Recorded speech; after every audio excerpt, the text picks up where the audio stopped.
Classified cabinet documents that have been under wraps for 20 years have been today released to the nation. It reveals the inner workings of John Howard's cabinet in 2002 as it grappled with the war on terror and Indigenous recognition. Our senior political reporter Trudy McIntosh has this report. 2002, a year when Nickelback topped the charts.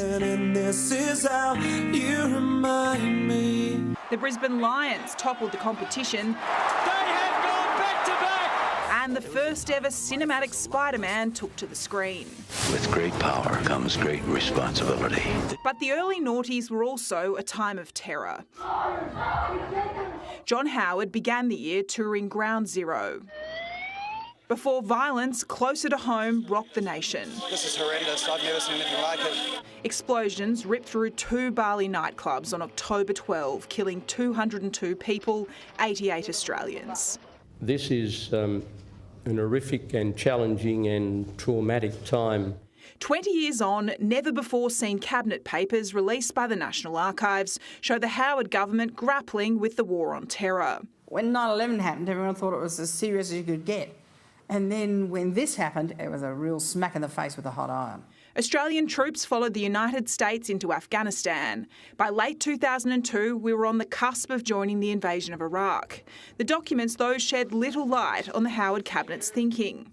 Well, sometimes issues don't get to cabinet, they're dealt with at ministerial level. In September, Prime Minister Howard briefed cabinet on his conversation with President Bush, relaying reports that Iraq possessed weapons of mass destruction, reports that were infamously incorrect. Do you think in hindsight enough due diligence was done by cabinet at the time? Well, hindsight's a great thing to have, of course. I'd probably say to someone, if you were there at the time, you would have believed it. The asylum seeker crisis remained front and centre. The Howard government pressed ahead with its so-called Pacific solution for offshore processing in the wake of the Tampa affair.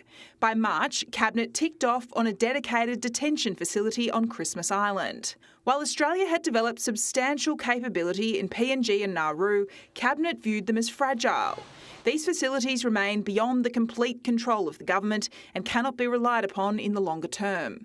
On climate action, the Howard cabinet resisted signing up to the Kyoto Protocol, arguing any ambition for what then amounted to a 5% cut in 1990 emissions would have put the Australian economy at a competitive disadvantage.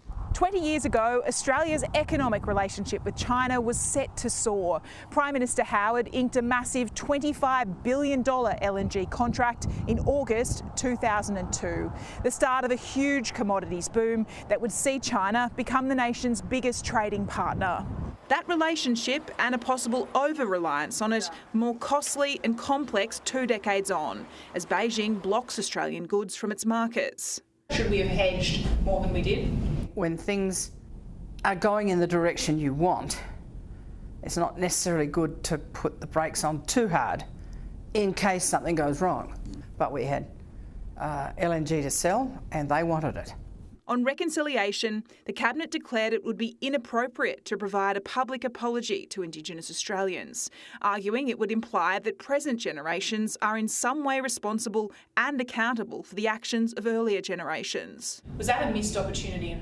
No, I don't think so. I don't think any of those would have been successful at the time. I'm not even sure the voice will get up this time, 20 years later. As the Albanese government prepares to hold a referendum this year on an Indigenous voice to Parliament, a warning from the former Liberal Cabinet Minister. If the current government proceeds with the voice and loses, I think they've done Indigenous Australia an enormous disservice.